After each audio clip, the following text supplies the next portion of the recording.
નમસ્કાર મિત્રો, તો આજે હું તમારા માટે એક બહુ જ ટેસ્ટી અને હેલ્ધી નાસ્તાની રેસિપી લઈને આવી છું.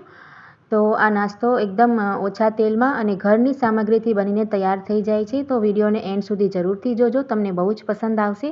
અને વિડીયો પસંદ આવે તો લાઇક શેર કરવાનું બિલકુલ ના ભૂલતા, ચેનલને સબસ્ક્રાઈબ કરી દેજો. તો સૌથી પહેલાં આપણે એક બાઉલમાં અહીંયા 1.5 કપ ઘઉંનો લોટ, જેનાથી આપણે રોટલી બનાવીએ છીએ ને, એ જ લોટ આપણે અહીંયા લેવાનો છે. અને તેમાં આપણે સ્વાદ અનુસાર મીઠું નાખીશું. અને એના પછી અડધો ચમચ અજમાને આ રીતે હાથોમાં લઈને ક્રશ કરીને નાખીશું. તેનાથી બહુ જ સારો ટેસ્ટ આવે છે.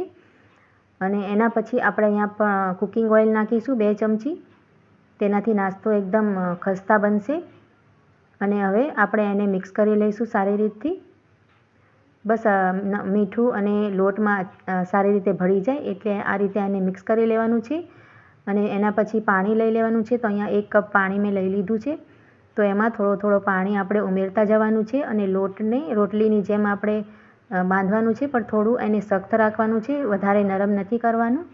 તો આ રીતે આપણે થોડું પાણી એમાં ઉમેરતા જઈશું અને એક લોટ બાંધીને રેડી કરી લઈશું. તો અહીંયા મેં લોટ સારી રીતે બાંધી લીધો છે. તો આને આપણે ઢાંકીને 5 મિનિટ સુધી મૂકીશું અને આગળની તૈયારી કરી લઈશું. હવે અહીંયા મેં 3 બાફેલા બટેટા લઈ લીધા છે એક બાઉલમાં. તમે મોટા હોય તો 1 કે 2 પણ લઈ શકો છો. બટેટાને આપણે મેશ કરી લેવાના છે. તમે આને ગ્રેટ પણ કરી શકો છો. મેશ કરવાથી એકદમ ફાઇન થઈ જાય છે. તો આ જુઓ, મેં અહીંયા બટેટાને મેશ કરીને રેડી કરી લીધા છે. હવે આપણે એમાં બીજી ચીજો એડ કરવાના છીએ. તો સૌથી પહેલાં આપણે અહીંયા ગાજર એડ કરવાની છે. તો મેં 1 કપ ગાજરને ગ્રેટ કરી લીધી છે. તમે આની જગ્યાએ બીજી કોઈ તમારી મનપસંદ વેજીટેબલ પણ એડ કરી શકો છો. થોડી ડુંગળી કાપીને બારીક આમાં એડ કરી દઈશું અને લીલા મરચાં નાખી દઈશું. તમે જેટલું તીખું ખાતા હો એટલું નાખી શકો છો. મેં 1 જ નાખી છે. અને ઝીણા સમારેલા ધાણા લઈ લઈશું અને સ્વાદ અનુસાર મીઠું નાખીશું. અડધી ચમચી જીરું નાખીશું આમાં. અડધી ચમચી લાલ મરચાંનું પાવડર મેં નાખ્યું છે. અને એના પછી અડધી ચમચી ચીલી ફ્લેક્સ નાખીશું. અડધી ચમચી ગરમ મસાલો એડ કરીશું. અને હવે સારી રીતે બધી ચીજોને મિક્સ કરી લેવાની છે. તો તમે મિરચીને થોડીક કમ પણ કરી શકો છો, ઓછી કરી શકો છો. તમારા બાળકો માટે તમે નાના હોય અને તેમના માટે બનાવતા હોય તો ઓછી કરી લેજો. અને આ રીતે આ જુઓ, એકદમ ચટપટી ફિલિંગ મેં અહીંયા રેડી કરી લીધી છે. આને સાઈડ પર મૂકીને આપણે લોટને જોઈ લઈશું. તો લોટ જે આપણે બાંધેલો હતો ને, એને સારી રીતે સેટ થઈ ગયો છે. તો એમાંથી 2 આપણે લોઈ સરખી આ રીતે રેડી કરી લઈશું. અને આપણે જેના ઉપર રોટી વણીએ છીએ ને, એને લઈ લેવાની છે. અને આ રીતે એને રાખીને એના ઉપર થોડો કોરો લોટ નાખીને આ રીતે એને વણી લઈશું. રોટલીની જેમ જ આપણે વણવાની છે, પણ થોડીક મોટી વણવાની છે.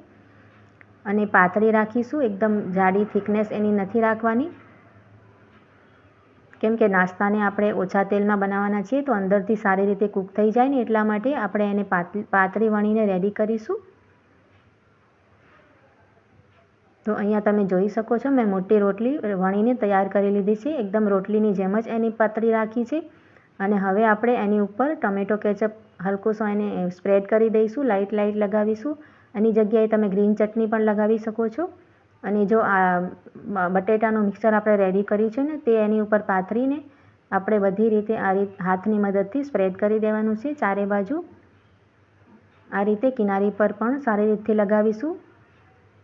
અને પછી એને આ રીતે ફોલ્ડ કરી લઈશું, રોલ કરી લેવાનો છે. તમે જોઈ શકો છો, આ રીતના આપણે રાઉન્ડ એને ફોલ્ડ કરીને રેડી કરી લેવાનો છે, એનો રોલ બનાવીને. અને પછી આપણે હાથોથી આમ થોડોક એને વણી લઈશું. અને ત્યાર પછી આપણે એક નાઈફ લઈ લઈશું અને પહેલાં તેના બંને બાજુથી તેની કિનારીને કટ કરી લેવાની છે આ રીતે. અને પછી તેના પીસેસ કરી લઈશું આપણે આ રીતની થિકનેસ રાખીને. તો મિત્રો, આ નાસ્તો બહુ જ ટેસ્ટી હોવાની સાથે હેલ્ધી પણ બને છે, કેમ કે આપણે એમાં ઘઉંનો લોટ અને વેજીટેબલ નાખી શકીએ છીએ. અને આ જુઓ, મેં એના કટિંગ કરી લીધી છે. હવે આપણે એને હાથમાં આ રીતે પીસ લઈને આને થોડોક પ્રેસ કરી દેવાનો છે. વધારે નહીં, એને હલકા હાથથી થોડોક પ્રેસ કરીને આપણે રેડી કરીને એક પ્લેટમાં રાખી દેવાનો છે. અને આ જ રીતે આપણે બધાય પીસેસને આ જ પ્રોસેસથી પ્રેસ કરતા જઈશું અને રાખતા જઈશું.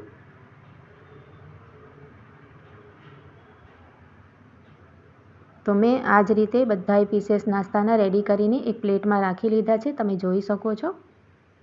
હવે આપણે તેને ફ્રાય કરી લઈશું. તો અહીંયા મેં પેનમાં તેલ ગરમ કરી લીધો છે થોડો. તમે આને ડીપ ફ્રાય પણ કરવાનું ચાહો તો કરી શકો છો, પણ અહીંયા સેલો ફ્રાય કરીને પણ આ નાસ્તો બહુ જ ટેસ્ટી બને છે અને હેલ્ધી બને છે, ઓઇલી નથી થતો. તો આ રીતે આપણે બનાવીને બાળકોને લંચ બોક્સમાં, ટિફિન બોક્સમાં પણ દઈ શકીએ છીએ અને સાંજે ચા સાથે પણ આ નાસ્તો બહુ જ ટેસ્ટી લાગે છે. તમે એકવાર બનાવશો તો તમને બહુ જ પસંદ આવશે. જો તમને આ વિડીયો પસંદ આવતો હોય રેસીપી, તો આને લાઇક, શેર અને કમેન્ટ જરૂરથી કરજો. અને મારી ચેનલ પર તમે પહેલી વાર આવ્યા છો તો તેને સબસ્ક્રાઈબ જરૂરથી કરી દેજો. તો એક તરફથી આ રીતે શેકાઈ જાય ને સારો કલર આવી જાય એના પછી આપણે આને ફ્લિપ કરી લઈશું નાસ્તાને. તો તમે આ નાસ્તાને એકવાર જરૂરથી ટ્રાય કરજો અને કમેન્ટમાં જઈને મને જરૂરથી બતાવજો કે તમને આ નાસ્તાની રેસીપી કેવી લાગી. તો એક તરફથી સારો કલર આવી ગયો છે, તો હવે હું તેને ફ્લિપ કરી લઈશ. આ જુઓ કેટલું સરસ કલર આવ્યો છે તેનો. તો આ રીતે આપણે બધાએ તેના પીસેસને ફ્લિપ કરી લેવાનો છે અને બંને બાજુથી આપણે આ રીતે ક્રિસ્પી થાય ત્યાં સુધી આપણે તેને ફ્રાય કરીશું. તો આ રીતે મીડિયમ ફ્લેમ પર આપણે ફ્રાય કરશું તો અંદરથી એકદમ કૂક થઈ જાય છે, કાચોય નથી રહેતો અને એકદમ ક્રિસ્પી બને છે. તો તમે આ રીતે મીડિયમ ફ્લેમ પર ફ્રાય કરી લેજો નાસ્તાને. તો એકદમ ટેસ્ટી અને સ્વાદિષ્ટ ક્રિસ્પી નાસ્તો બનીને રેડી થઈ ગયો છે. તમે જોઈ શકો છો આ રીતે કલર આવે એટલે આપણે તેને પ્લેટમાં કાઢી લેવાનો છે અને આ જ રીતે બધોય નાસ્તો આપણે ફ્રાય કરી લેવાનો છે. તો અહીંયા મેં આ જ રીતે આપ જોઈ શકો છો બધોય નાસ્તો ફ્રાય કરીને રેડી કરી લીધો છે. એકદમ ટેસ્ટી અને આ સોફ્ટ બનીને રેડી થાય છે, ઉપરથી ક્રિસ્પી અને અંદરથી સોફ્ટ નાસ્તો બનીને રેડી થયો છે. તો તમે મને કમેન્ટમાં જરૂરથી બતાવજો કે તમે આવી રેસીપી જોવા માંગો છો કે નહીં.